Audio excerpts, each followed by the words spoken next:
Greetings, beloved viewers. This is Gilles, and I come to speak today briefly about the astral plane, the realm of dreams, the fourth dimension. Mostly it is a reservoir, a potential. Everything that is into this dimension is more real than anything that we can experience down in the third dimension. But then if you look in the dictionary, you will look that anything that's part of the dream world is fictitious, it's not real. But in truth, those higher archetypes are actually more real than we think they are. And so dreams are ways also to communicate with your soul, your spirit. And a very important understanding about this is that if you can dream something, it is possible. If you wake up in the morning and you had the dream that you could fly, that means that somewhere your spirit knows that it can do that. The only, of course, advice is to always start from the ground up. Don't ever try to jump into a precipice. It wouldn't be recommended, but we all have this power within to discover those new power. And I have briefly discussed, I have briefly introduced in my Halloween video about some darker archetypes, such as vampires, werewolf, dark witches, and all those darker archetypes. Those are, for Halloween, it's a day where people are able to face those death concepts or those darker concepts without fear, and so. But those things are very real; they do exist, and they're also light archetypes such as unicorns, elves, fairies, nature spirits, and dragons. I'm very close to my unicorns. I go to see him like regularly. He lives by my crystal castle in my inner plane garden. I also entertain some good relationship with elves. I've kind of fall in love with a woman there, but so I'm really because love is in the eyes. It's nothing else for me. It's not about appearance. It's some deep connection. The realm of fairies is very powerful. It's very. They're really wonderful creatures. They're they're small creatures that lives in the woods. They have retired themselves when human came with their machines because they had to protect themselves. And also wanted to speak about dragons and dragons family. I am myself in Chinese astrology a dragon with an ascendant dragon, so I am very perfectionist. The dragons are used to live in the physical plane. They are the guardian of the sacred fire on the sixth dimension, but they used to be on the third dimension, both in Chinese and Occidental Middle Ages, Dark Ages, Middle Age. They were physically there. Because those two civilizations portray the same kind of creatures, but they did not know each other, and then when they met, they kind of like could find that they were both talking about the same thing. Well, the problem is that humans kind of brought dragons into duality, and then eventually they exterminated them. But the dragons, the dragon families, of course, there is dark dragon archetypes, but I'm more inclined to work with the enlightened dragons, the guardians of the sacred fires.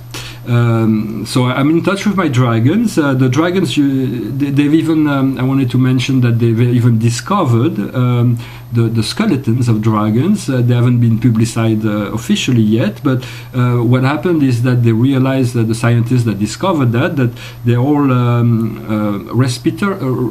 their whole breathing system was quite different than ours, and so when the gas they were breathing, when it came in contact with the oxygen, it was just caught on fire. So they were like expelling fire with every breath, and so.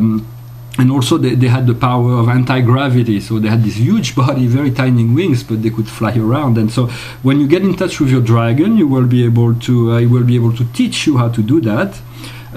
So it's a very important power that those dragons are keeping for us. Every human being has his own dragon.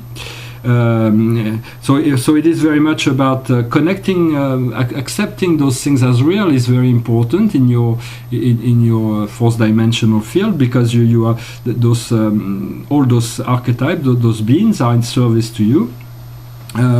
It's of course also wanted to note that in terms of dreams, I've always been extremely optimistic in my life. I'm probably one of the most optimistic person that I'm not going to say that you'll ever meet, but I'm always optimistic. But that leads inevitably to disappointment, because you cannot have everything, no matter how optimistic you are.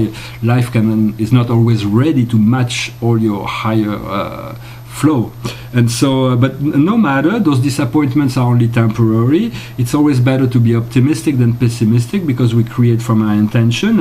And even if we are disappointed sometimes, by being optimist, to remove, to be, not to let the past experiences condition us is very important. No matter how negative an experience has been in the past, you don't want it to condition you the potential of optimism and positive outcome in the future, no matter what the situation may be. Of course, you have to stay in touch with your heart. The heart will confirm whatever is true or not.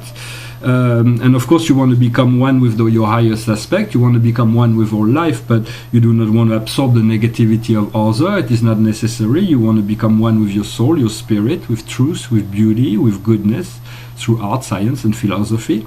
You want to integrate this supreme light inside of you, because life is really the only game in town. And so whatever you do today will be the whatever you create for tomorrow. The choice you make today will be what your tomorrow will be made of. And so whatever you create in this lifetime, if you had a dream that you couldn't realize, that will be the base for your next incarnation. So dreams are very, very important. And also that I thought to mention that in this world of polarity there is all kinds of things. But in terms of when you invoke God's presence and awareness into your life, it is the highest protection, highest form of protection, because in truth the Supreme Being is always in control of all things. There is no if He allows all those crazy things to happen, is because He wants each soul to become aware and to become to determine His own will, because whatever we do, we're going to have it back. We're going to receive it back because of the law. And so this law will teach us, and eventually will move us to the presence and the awareness of love. And at this point, whatever love you give out will be multiplied when it is returned. So that means aspiring to mastery, aligning with this higher will, the supreme light. And so because through unity we win, through separation we always lose. Also, a part of us is always being separated. However, sometimes you have to make decisions. You cannot have both sides. You cannot always have both sides of the coin. Sometimes you have to make a choice, and so the choice you will make will determine what will be coming next. So choices are very, very essential. This is like an absolute. If you change your choice, your reality will change. And so it's about mostly removing the obstacle that prevents you from tuning within, from freeing your heart to be able to explore your dream, so that you may be more free through your positive emotion, to bring very quickly this manifested vision that you may have, that you came with, that is so unique to you. So it's about bringing all those energies, all the highest aspect of you to the forefront, to this physical realm, so that you may be able to enjoy more your life, and so that you can create this life that is full of joy and freedom. But before we do that, we have to integrate all kinds of darker aspects of the astral planes that we may have taken with us from past life or from past experiences. We have to accept them, love them, let them go, and then there is more space. That because if we push dark things away, they will find a way to return. So it's about say, well, okay, I recognize that, I accept it. Please, Mother Earth, please universe, please God, please angels, please guides, help me free, clearing up with violet fire in transmutation, and so that all things maybe find their place. But only at the end there is only light, and light is everything. And so by removing the shadow, we leave more space for light. I hope this message was interesting to you. I wish you a wonderful day, and I'll talk to you later. Namaste.